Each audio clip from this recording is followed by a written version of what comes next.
morning, noon, evening or night, depending when you're watching this video. My name is Alegende and welcome to the biannually update video, with this one being released on the 12th anniversary of my World of Tanks account. Once again, this second update video is very much necessary since quite some bits have happened in the past half year. Luckily, not so much that I can talk for it for over an hour. Well, I hope so. So, without further ado, let's get straight into it. Starting off with my view towards World of Tanks, which has been declining once again throughout both internal and external factors. Let's start with the internal one.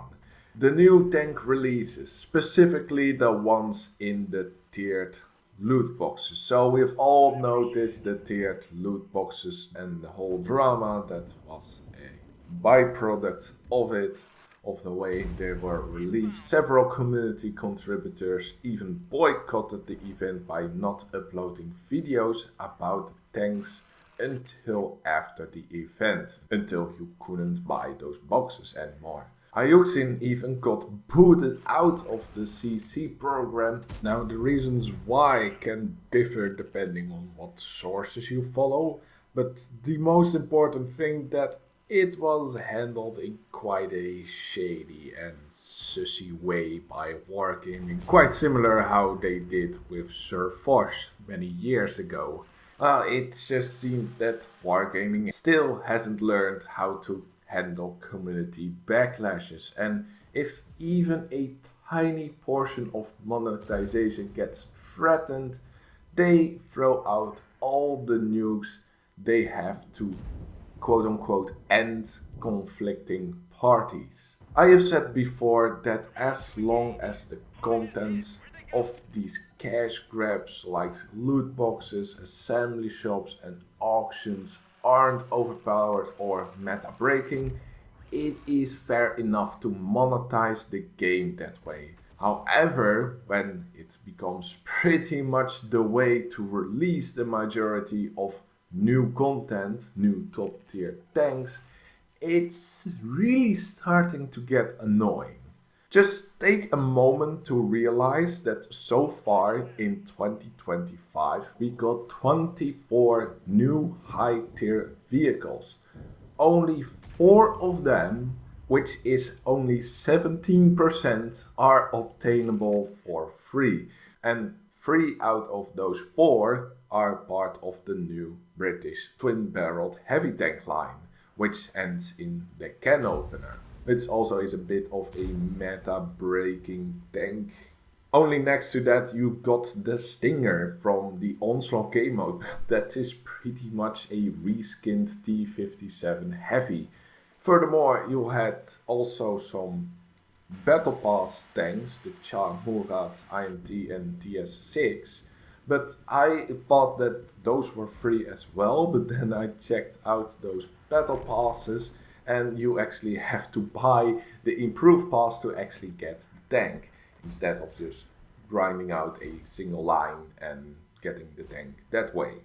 No, next to that we've got the Phoenix, DBV, SFA, Kust, Enrich, AAT-60, Prototype 06, Object 168, Lat Stridsvorden, Toren Panzernik VCS, Medved, Virgin Tonics, MBTB, Chieftain Mark 6 and the Griffin. All of those are a part of lootbox events, auctions or assembly shop, where you have to get so much resources into it, you pretty much had to buy those resources at some point. I also do believe that at this point more premium tanks were offered in loot boxes than that they were featured in the premium shop. It's just getting ridiculous and tiring. I have nothing strongly against it if there isn't a huge advantage in the new content, if the tanks aren't particularly strong, but the way it goes, it's just demoralizing to keep on playing the game when the only new content is premium tanks being behind bigger and bigger paywalls, what's there to play for?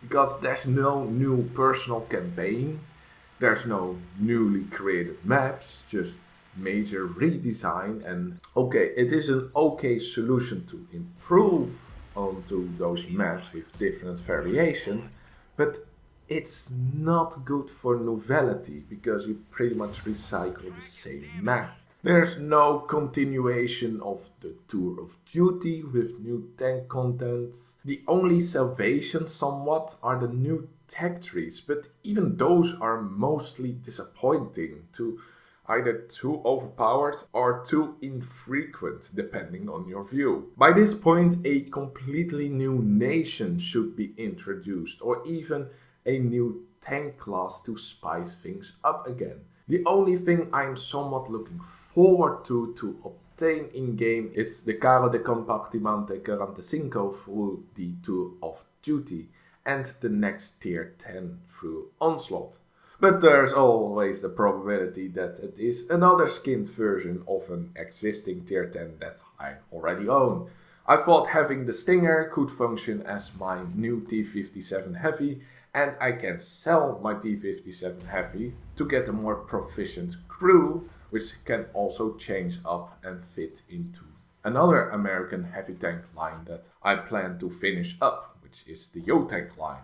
But then I lose my field mods, my 2 marks, and my somewhat uniquely designed exterior. Overall, I think Wargaming should really deliver on what they have teased what's about to come in September.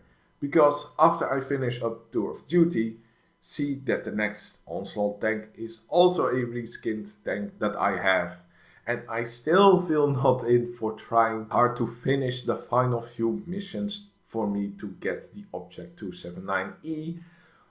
Well, I'm pretty much done, honestly. And I honestly don't think Wargaming will deliver the needs in September to keep my interest up. So I'm quite certain that my next update video, the first video of 2026, contains me either almost or fully quitting World of Tanks and most definitely stopping making new videos about it.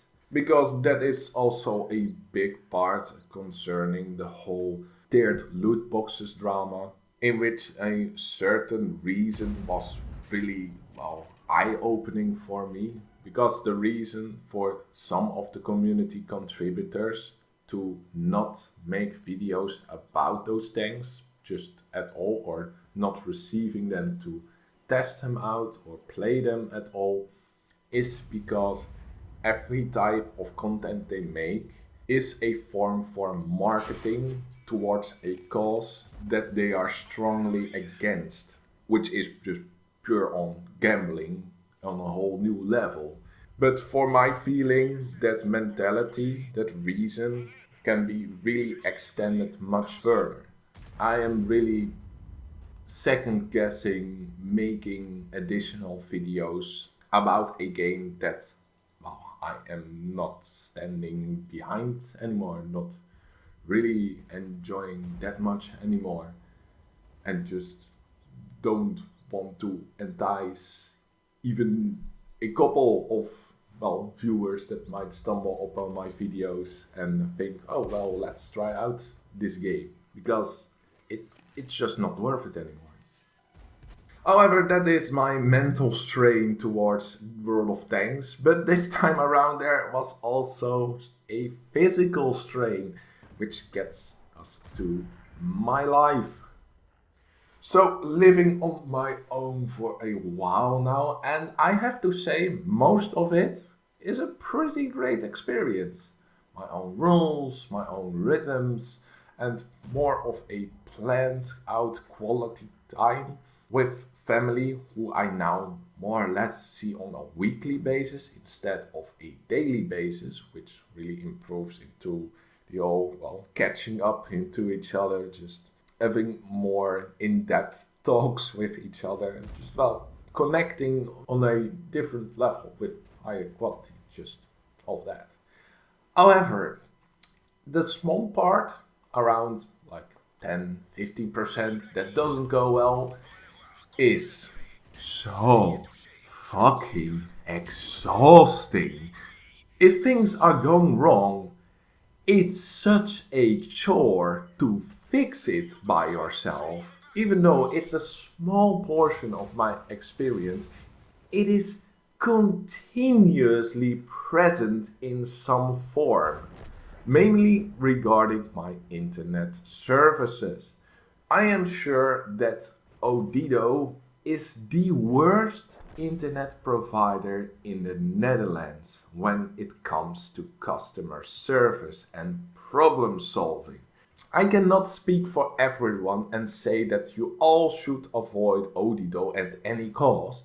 I mean, it can work, but when you have a problem with hardware, like a glass fiber internet cable, they are absolutely incapable of providing sufficient services.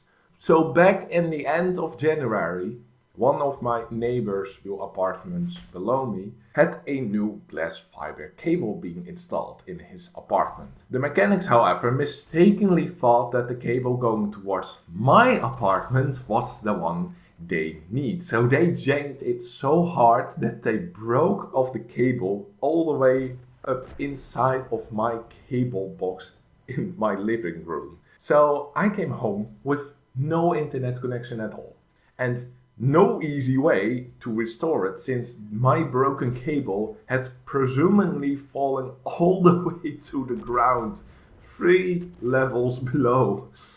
That happened on the 31st of January. To this day, my glass fiber cable hasn't been restored. I have called nearly 50 times with Odido. I asked continuously about the progress to fix my cable.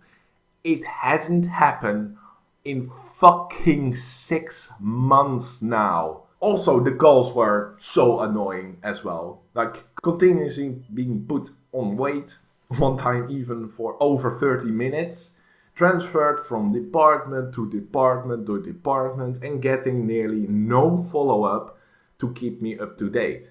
And I am convinced actually that I am a part of a tiny minority of customers who had a problem too big to, well, to be handled by Odido. So they did just everything to try force me to give up, which, well, worked eventually. Well, after 3 months, I took the hint and I stopped calling for help. Instead, I contacted another internet provider where I experienced immediately superior customer service and got myself hooked to the older copper internet cable, which was luckily still available in my apartment. However, before that, as a last-ditch effort, I recalled all my expenses to my Odido monthly subscription from February onwards, because since that month I couldn't get any services because I have no internet cable. However, that resulted only in automated warnings, which is now at the level where a third party information provider company has put me on a list due to a overdue claim at Odido. They are so lazy and petty that they have no intent on resolving the matter by themselves. By just, I don't know, talking to me. Just notice after notice, just mail after mail. Well, you just fuck off. But it wasn't all doom and gloom. Most of the time I was allowed to tap at the connection of my next door neighbor, who I already knew from a mutual friend. So, wait a minute. You just did have connection most of the time at all? So you weren't physically strained to play World of Tanks, right? Oh, you thought that the internet connection was the only problem I have. No. Well, newsflash, that's not how my life works. Because if one problem gets resolved, Another new problem almost immediately occurs. Computer monitor completely malfunctioning. My neighbor also getting internet connection problems. And my computer crashing because, get this, I slammed on my desk too hard. I kid you not. My PC broke because I slammed my desk. Just something like walking on glass all the time. Internet cable restored. Oh, no problem. You remember that wall mount you have installed a couple of months ago? Oh yeah, you didn't install it properly enough. Now everything has crashed down and some of the things you put on there have been broken. Want to go to bed early? Oh wait, remember that KFC bucket you threw away 4 days ago? Now you got a maggot infestation in your garbage bin. They ate through your bag, so your bin is also filled with smelly garbage fluids. And now you need to thoroughly clean everything up. Just a continuous ensemble of problems perfectly passing up each one another. I just want a small window of opportunity where everything doesn't fuck with me. So add that to the standard upkeep of a home with like cleaning and doing the groceries, cooking, etc. and you get less and less time and energy to do anything else. Well, at least anything that I don't deem important enough, which, well, YouTube and World of Tanks definitely felt in that category. I know most of it can be blamed to myself since I have no prior experience on how to avoid these issues. Well, except for the whole internet cable problem, because I don't know what I could have done to avoid that. I guess it's happening more than I was preparing myself for. Even though I already have Murphy's Law in the back of my head, it still surprises me how many bad things can happen to me. Just the amount of plans and projects I wanted to do are getting postponed over and over again. And now they are pretty much piling up to such a large mountain that I feel less and less inclined to start climbing it. Just maybe at a very slow pace, but every time something gets in the way, I'm falling back 1 week or more. It really is picking my battles at this time. Not getting too frustrated at all, just limit the amount of times that I vent out these frustrations through, well, for example, this video, but not seeking out more things that can be mentally tiring while I am already mentally exhausted. Another thing that is getting a bit exhausted is at my work. Now, the work I do is still interesting and diverse, but I'm really getting myself mingled with some questioning and choices that, well, has to be upheld on a company-wide standard. However, communication is always the biggest challenge a company can face, especially when your company still has the mentality of a small family company, which in fact is now grown to a pretty sizable one. We have 4 different locations, each with different work standards or no noted standards at all, and each location have around 5 to 8 different departments that accumulate towards the same product and services. And also those departments have different standards on the matter. So throughout a request of the general director, I set up a basis for structured expert team meetings where big decisions can be presented, measured against how well they can fit in all of the different locations and departments, being checked by colleagues with the feasible knowledge of those departments and locations, decide and communicate evenly to all colleagues who will see this impacting their workflow. But I haven't heard if this concept will take form further, And in the meanwhile, the management team have made another big decision by themselves without checking with selected experts from each department for their input, which results in an email document with a request incomplete of both substance, proceedings, and how to uphold it, and shared at irregular intervals between different departments. So basically, we now need to add an extra product which we haven't integrated with our tool palette or have ready to go in our storage. And meanwhile, the request is to add those, use those products immediately. Like, how disconnected do you need to be to have something like that to be immediately implemented? It's like the management team is somewhat like wargaming on that matter, being very much disconnected. Then, with the transplantation plans to give my kidney to my mother has not been commenced, I did had a full screening in which the conclusion was that I was physically healthy enough, also good to know for my own sake, and that the restrictions in alcohol consumations is less strict than I thought. But I think I will hold off on my own when the time comes.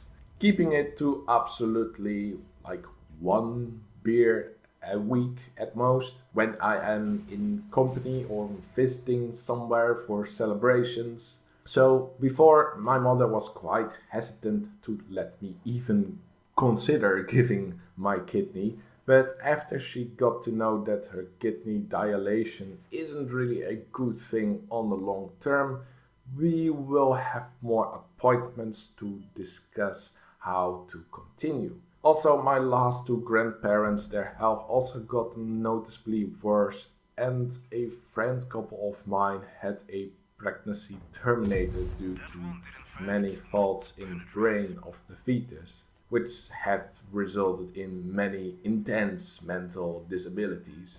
So that choice alone to decide that life is too much suffering for the baby to be born is, well, it's an insane choice to make. So also here, doom and gloom, but on the flip side, everyone seems to go through it. Although mentally and or physically demanding, life goes on, and it feels like somewhat relatable to me. While I am definitely not the one that should complain if I compare my situations to, well, my friend couple or my mother, it is more like everyone has their hurdles at different levels and dealing with it in their own way. And even though sometimes the hurdles are bigger or smaller, it's the same track, it's the same process that you need to overcome. Sometimes you might forget that in this day and age of social media and positive presentation towards your acquaintances and sometimes even colleagues, friends, and family, depending how much you are willing to hide your struggles. Sometimes you might forget that many other people are walking this same track. So, with that, the message to you who are watching and feeling that you're having the worst time out of the people around you, you are definitely not alone. And maybe you can ask around and reveal that, in fact, the ones close to you might also be dealing with quite the heavy issues. It's not a competition or comparing from who has the biggest problem. It's like you feel a connection at some sort. With that, you might see some ways to support each other or, well, let other people support you. Okay, enough serious talk. Let's talk about YouTube for a bit. So, the whole rule of thanks decrease again might all culminate into not continuing YouTube anymore. And I think there's partial truth in that. On the one hand, I still have a couple of series to continue and few big projects I want to do, finish, and share. But on the other hand, so far I've been postponing stuff for longer and longer periods of time, and I'm regularly getting invited to spend my time elsewhere, where I am more interested in. At this point, I can only say for sure that I will upload a special video relating the 10th anniversary of the clan I am a part of for also almost 10 years as well. The MBTT clan, of course. Next to that, I have a small catalog of saved maneuver matches that I wanted to fill in during my vacation, but that's all the certainty planning wise. There are 4 ongoing series, all between 1 to 8 episodes, and at the moment 4 stand-alone projects. In total around 23 potential videos that I can make. But when all those videos arrive, no idea. It can be within weeks of each other, but also months. At the beginning of the year, I already promised the big World of Tanks lore video being planned for the second half of this year, but that is also now unsure. I think at least I want to wait if Wargaming is bringing back the last Waffenträger and mini events again later this year, which will set the video back to 2026 probably.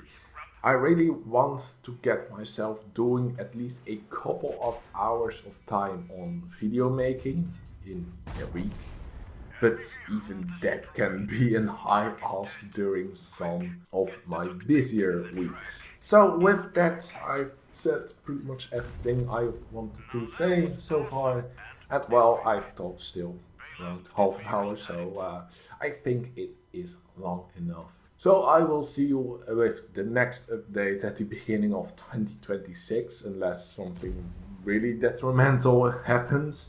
But well, for now, I will see you next time. Laters.